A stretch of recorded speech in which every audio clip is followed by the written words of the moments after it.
ఈ రోజు మన స్టూడియోకి స్పెషల్ గెస్ట్ గా మెట్రో ప్లస్ హాస్పిటల్లో వర్క్ చేస్తున్న జనరల్ ఫిజిషియన్ డాక్టర్ ఓం శ్రీ మేడం గారు మనతో ఉన్నారు.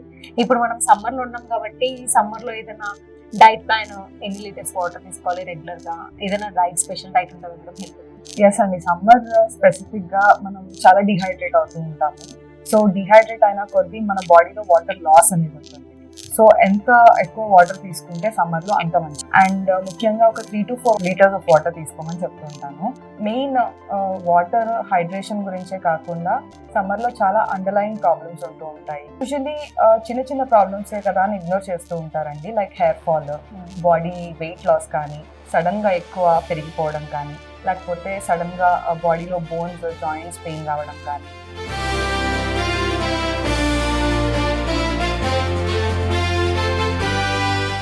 ఇప్పుడు నార్మల్ గా పిల్లలకు కానీ పెద్దవాళ్ళకి కానీ ఏమైనా అయినా కానీ చిన్న చిన్న ప్రాబ్లమ్స్ మనం యూట్యూబ్ లో సర్చ్ చేస్తున్నాము, ఏఐ, ChatGPT లో వితౌట్ డాక్టర్ ప్రిస్క్రిప్షన్ ఏది లేకుండా మనము ఓన్ మెడిసిన్స్ యూజ్ చేస్తున్నాం కదా మేడం. సో దాని వల్ల ఏదన్నా రిఫ్లెక్ట్ అవుతుందా బాడీ? సో ఆబ్వియస్లీ ఈ మధ్య కాలంలో చాలా పేషెంట్స్ ని చూస్తున్నాము. వాళ్ళు గూగుల్ సెర్చ్ చేసి కానీ, ChatGPT లో చూసి కానీ వెంటనే వాళ్ళకి టాబ్లెట్స్ తీసుకోవడం కానీ, వాళ్ళు ట్రీట్ చేసుకోవడం కానీ చేస్తున్నారు. సో ఏంటి జరుగుతుంది అంటే, ఒక చిన్న గ్యాస్ట్రిక్ టైప్ ఆఫ్ పెయిన్ ఏదన్నా ఉంటే చెస్ట్లో, సో వాళ్ళకి అది గ్యాస్ట్రైటిస్ అంటే ఆ రోజు ఏమైనా స్పైసీ ఫుడ్ తిన్నా కానీ, లేకపోతే వేరే ఏదైనా సర్కమ్స్టెన్సెస్ వల్ల వాళ్ళకి గ్యాస్ట్రైటిస్ వచ్చి ఉండొచ్చు. దాన్ని అది మయోకార్డియల్ ఇన్ఫాక్షన్ అంటే హార్ట్ అటాక్ అన్నట్టు చూపిస్తుంది.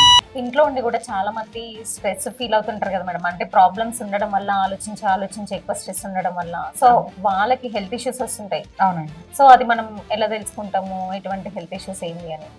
యూజువలీ నార్మల్ ఒక డిసీజ్ ఉన్న పర్సన్ కంటే స్ట్రెస్ లెవెల్ ఎక్కువ ఉన్న పర్సన్కి వచ్చే కండిషన్స్ చాలా ఎక్కువ ఉంటాయండి. యూజువలీ స్ట్రెస్సే కదా అనుకుంటాం, స్ట్రెస్ అవుతున్నాను అంటే ఇగ్నోర్ చేస్తాం. వేరే వాళ్ళు, ఇంట్లో వాళ్ళు కానీ, బయట వాళ్ళు కానీ ఎప్పుడైనా మనకు చెప్పినప్పుడు we don't take it seriously.